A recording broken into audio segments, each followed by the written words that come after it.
લોકસભા બેઠક પર આજે સવારે 7ના ટકોરે મતદાન કર્યા બાદ યુવા ગ્રુપ દ્વારા શહેરની મધ્યમાં ગાંધીનગર ગૃહ બહાર એકત્રિત થઈને અવશ્ય મતદાન કરવાનો સંદેશો આપ્યો હતો। હાથમાં વિશાળ બેનર તેમજ પ્લે કાર્ડ ફરકાવી આ ગ્રુપે મતદાનની પવિત્ર ફરજ નિભાવવા ખાસ તો યંગસ્ટર્સને અપીલ કરી હતી। સારે કામ છોડ દો, સબસે પહેલે વોટ દો। આજનો દિવસ રજાનો નહીં, જવાબદારી નિભાવવાનો છે।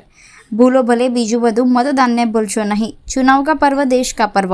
आवा विविध सूत्रों साथेना प्ले कार्ड फरकावी अचूक मतदान करवा संदेशो आप्यो हतो। युवा ग्रुपना तमाम सभ्योए सवारे वोटिंग कर्या बाद लोकोने वोटिंग माटे जागृत करवा आ नवतर प्रयोग कर्यो हतो।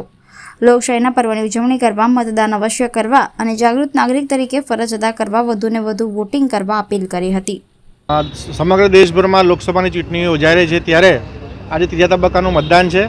93 સીટ પર આજે મતદાન થવા જઈ રહ્યું છે અને ગુજરાતની 25 સીટો પર મતદાન થવાનું છે। ત્યારે યુવા ગ્રુપ વડોદરા એક સામાજિક સંસ્થા છે, સામાજિક કામ કરે છે અને સામાજિક સંદેશ પણ આપતી રહી છે। ત્યારે આજે અમે લોકોએ સૌથી પહેલાં ઉઠીને વોટ કર્યો છે, બધાએ મતદાન કર્યું છે અને ત્યારબાદ અમે અપીલ કરવા માટે આવ્યા છે કે મતદાન એ આપણી ફરજ પણ છે અને આ મતદાન આપણો હક પણ છે। લોકશાહીના પર્વને આપણે ઉજવીએ, મતદાન કરીને દેશને મજબૂત બનાવીએ। એટલે યુવાનો આજે વહેલી સવારે મતદાન કરીને આવી ગયા છે અને તમારા મીડિયાના માધ્યમથી વડોદરાવાસીઓને અને દેશવાસીઓને કહેવા માગીએ છીએ કે આપ આપણો મતદાનનો ઉપયોગ કરો અને તમને લોકશાહીના પર્વને ઉજવો અને લોકશાહીને મજબૂત બનાવો અને મતદાન કરો, એવી અપીલ કરવા માટે આવ્યા છે। આજે વિવિધ પ્લેકાર્ડ, મેસેજ અને સ્લોગન સાથે અમે લોકો અહીં ઊભા છે અને એક બેનર પણ મોટું બનાવ્યું છે જેમાં મતદાન કરે એ માટે અવેરનેસ થાય એના માટેનો એક આ કાર્યક્રમ છે અને આપણા માધ્યમથી લોકો મતદાન સારું કરે એવી અપીલ કરીએ છીએ।